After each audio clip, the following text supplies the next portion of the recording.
Before I continue this video, I want to give a message to Cruzeiro's security guard. Our reporter interviewed Gabigol. Gabigol is a Flamengo idol who made history, but yesterday he was treated as the enemy before and during the game. The game ended. He is an idol for Flamengo's fans, a multi-champion with Flamengo, the top scorer in everything you can imagine. Our team went to interview Gabigol at Maracanã. He approached and was ready to talk to us.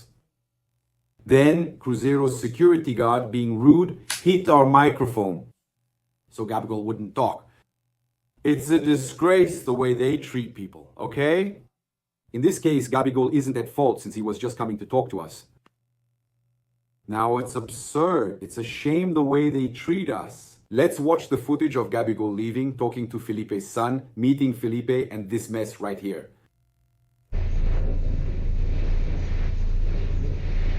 Gabigol in the background together with Filipe's son, Luis.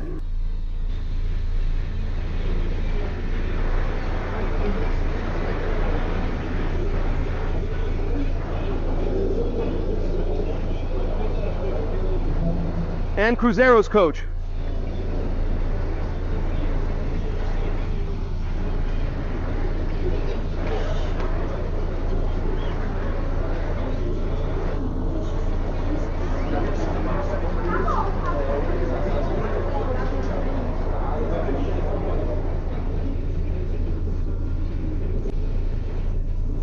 At this moment, Gabigol is leaving Maracanã alongside Filipe Luis's son,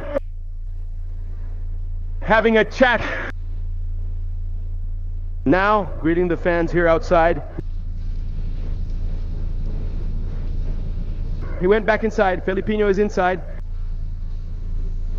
He gave Filipe a hug there.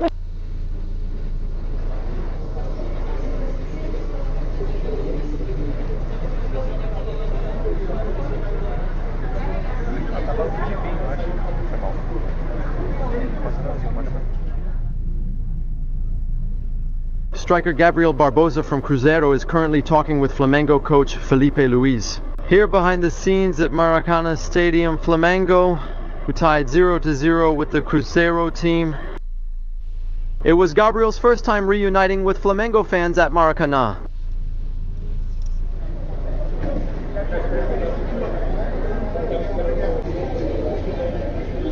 At this moment, Gabriel Barbosa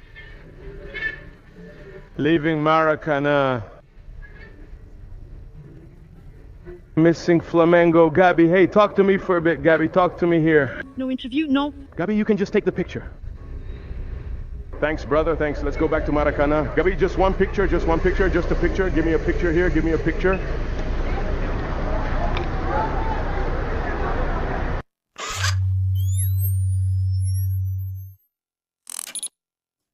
I could be coming here and praising the game you played, but there's no way to come here after a match with Ramon.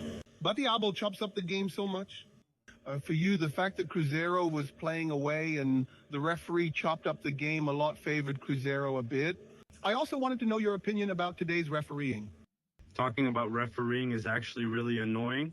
I even apologize, but it bothers me how much the criteria change from one referee to another. And I think that's the most harmful thing. And I think that's really bothersome. Obviously, we leave bothered by that, but during the game, we often see Cruzeiro's team also bothered. So when you bother both teams with the way you referee the game, it's always very complicated, right? I don't like talking about it. Sometimes exposing ourselves like that also hurts us, because at some point or another, we're going to face the same referee again. So I don't really like to single out just one referee. I think we need to think of a way of refereeing that's the same for all referees, right?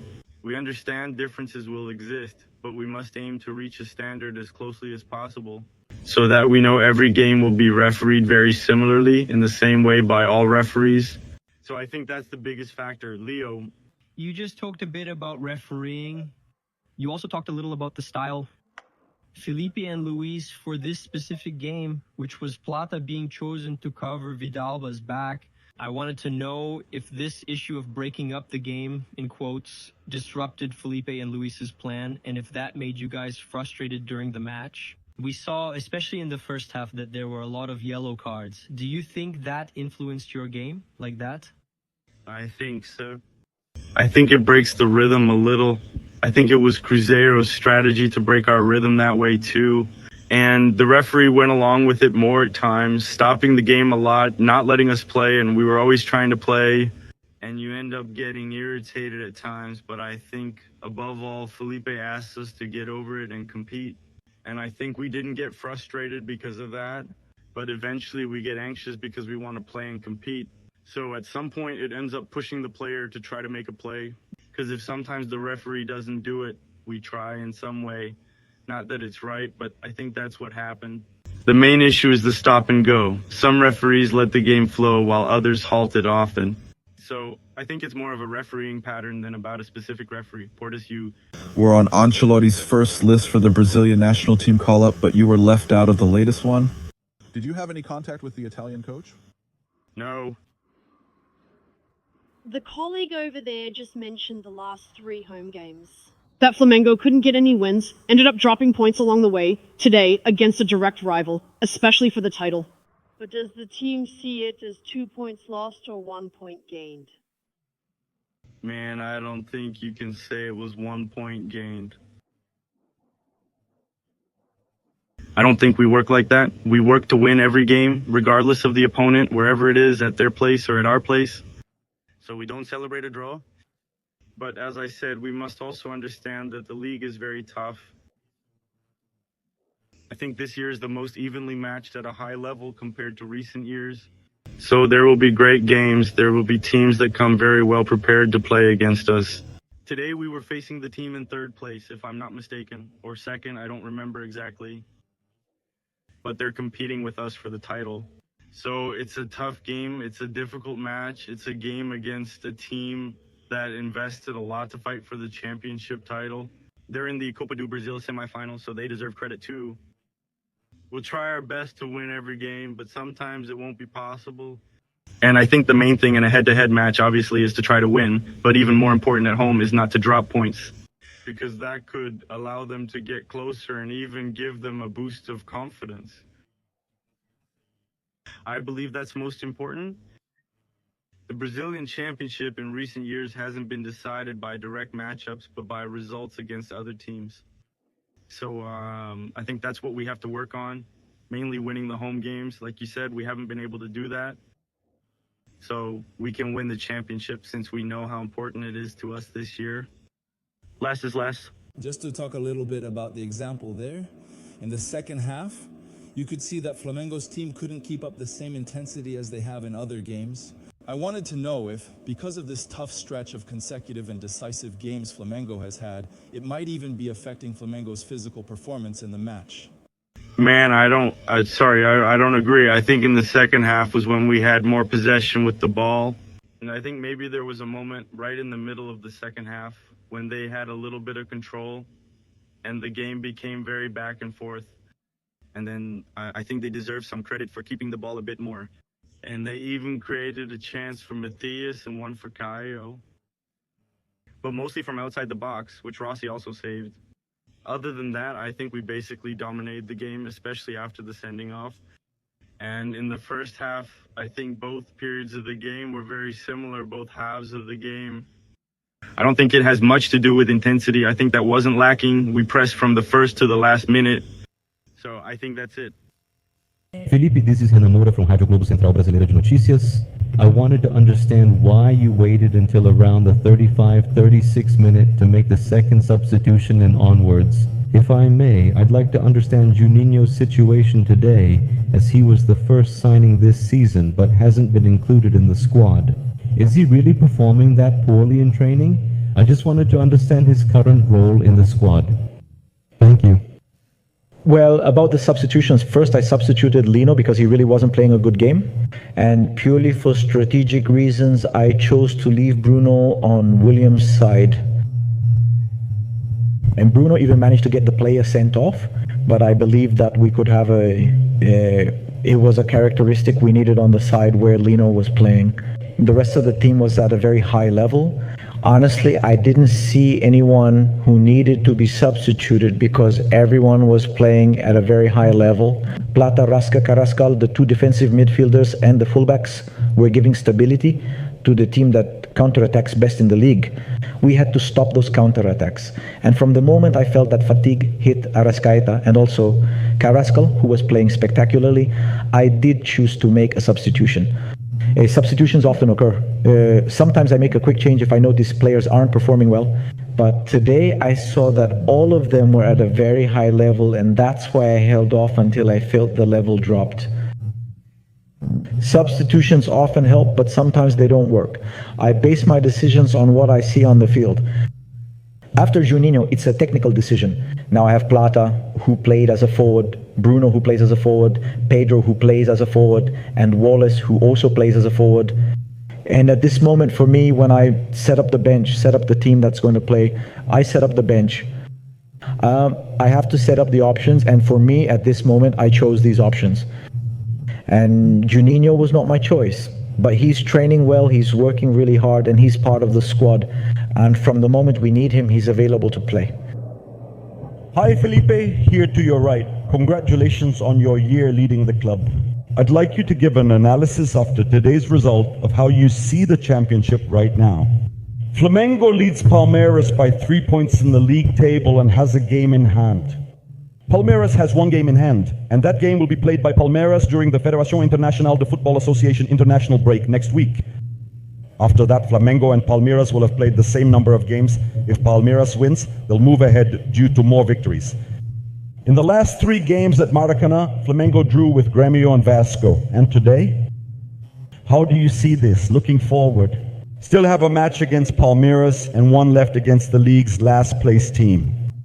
And do you think today's result might have affected the standings, the rankings? Looking a little ahead. Today is a absolutely normal result. First against second. We believed we could win. We played to win. We had many chances. They also had their chances. It was a very open game. Unfortunately, we didn't get the points we needed. The championship is long. There are 38 rounds, and what matters is being above second place in the last round. We're in the fight, these 3 clubs. Today was a great opportunity for us to leave Cruzeiro behind, but we couldn't do it. Even so, we have a considerable points advantage over them with this game in hand, assuming we win this game. Palmeiras is winning their game in hand, so they'd be tied with us on points. But there are still many games left. The important thing is we're still in the fight.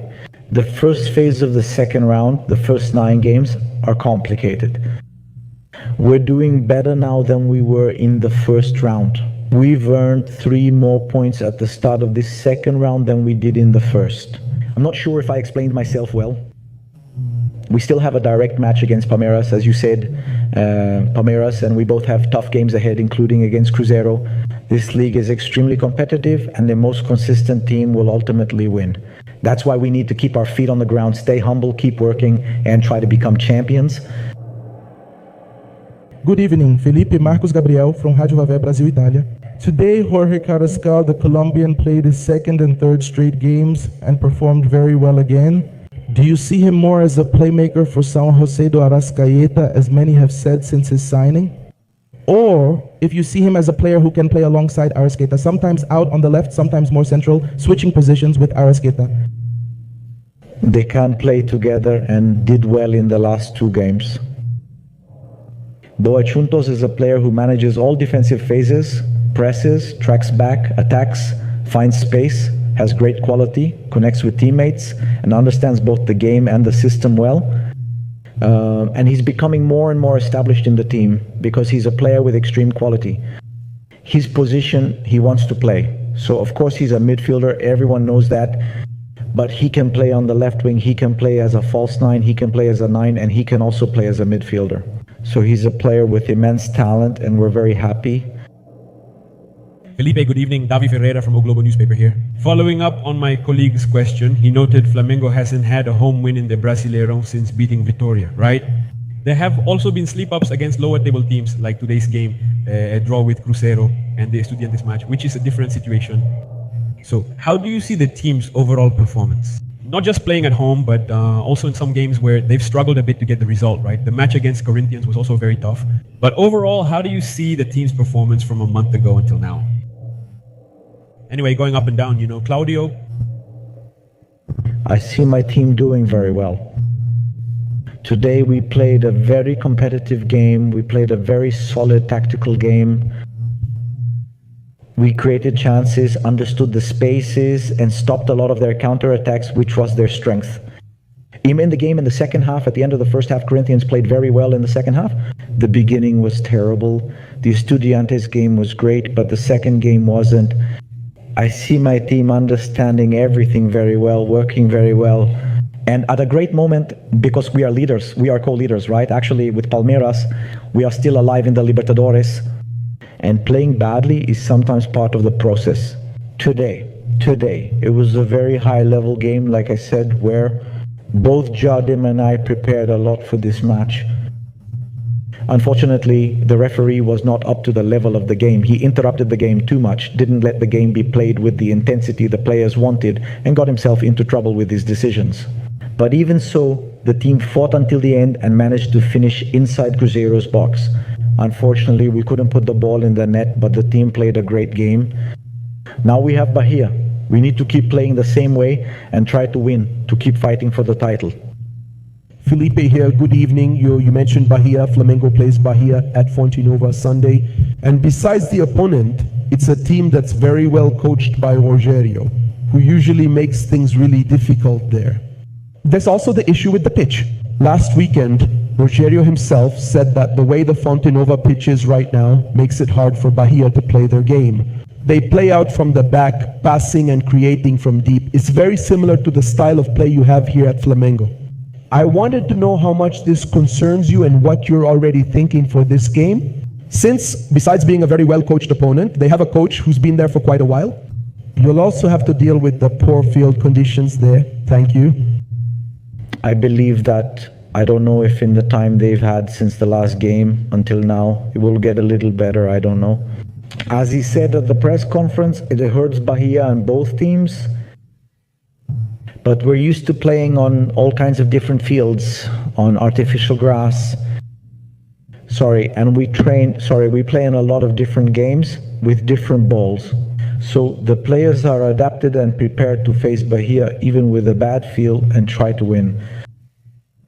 Obviously, if it's really terrible, it will require adjustments in the way the game is played, but I believe the players will adapt quickly. Filipe, good evening. Natália Brasil, Damas do Esporte. Flamengo has impeccable numbers. Congratulations on this 1 year on your performance, but in some games, and today I had this impression as well, it feels like there's some difficulty in finishing. It seems like sometimes the team doesn't shoot as much as they could. They don't take advantage of the opportunity to finish. I wanted to know if you also see it that way at times, and if it's something you address during training sessions. I'd really like to hear your thoughts. I've been hearing this debate since I started working here, and since the beginning of this year, I've been hearing the same thing, that the team doesn't shoot enough. Sometimes when Luis Araujo is on the field, he shoots. He's a player who tends to shoot more. When Gerson was here, he didn't shoot. Other players shoot more, so there are players who find it easier to finish the play and others less so. And I want them to shoot, of course I do. I ask them to shoot, I ask them to finish the play, but the decision on the field is up to the player. And they always try to make the best decision to help the team. Fans want them to shoot more, you want it too, but ultimately the player decides on the field. Filipe, here Rocky Hudson from the Rocky Hudson channel. You talked about the importance of Carrascal, that he played a very good game. It's already the 4th consecutive game where he comes in and does well as a starter. So the fans can understand better. What sets Jorge Carrascal apart today, allowing him to play as a right attacking midfielder on the wing? And why is he so different for Brazilian soccer? Because he has quality, he creates an advantage because of the quality he has. Simply because the player, even under pressure, has splendid oriented control. He manages to get the defenders out of his way. He's a skillful player. He's a player who he views the game differently, seeing passes and plays ahead. He gets into the box, finishes well, and provides assists. The main thing for me is how he always sacrifices himself for the team. So that makes him worthy of always being in the starting 11. Starter. Filipe, good evening. Channel Paparazzo Rubro Negro, the Placar magazine. Filipe, I want to revisit a topic you've said you dislike discussing. But you just said the referee wasn't up to the game's level.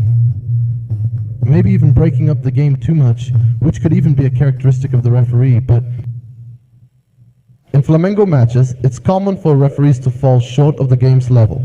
In the last few recent matches, I have at least 5 memories of referees who weren't up to the level of the games. I'd like to know a bit from you. What can be done? I understand it's not your job. Your role is to lead Flamengo, but as a former player with European experience, what's your view? What can be done to try to improve refereeing, not only in Brazil, but in South American football in general? Thank you.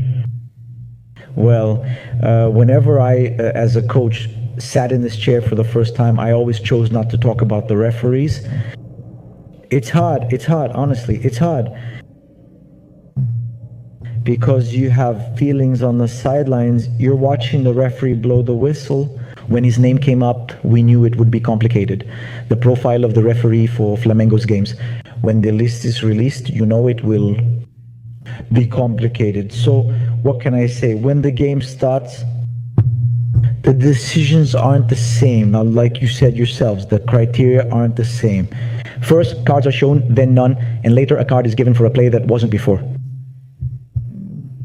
I don't know. I don't know if he was nervous. I don't know if he was afraid to blow the whistle. But honestly, these things affect the players, make the game slow, make the game boring, bad for the viewer. Our reference for improvement, as you said, is the Premier League. We need to consider Premier League referees and how they operate, as well as the quality officiating we have from referees in Brazil. Try to copy as much as possible from the best. I do that as a coach. I copy from the best, and it's the only way to improve. But you know very well how much it hurts us when the referee keeps stopping the game. Thank you, everyone. Good night. Bye.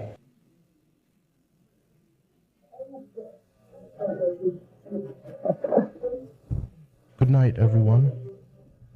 Bye-bye, everyone.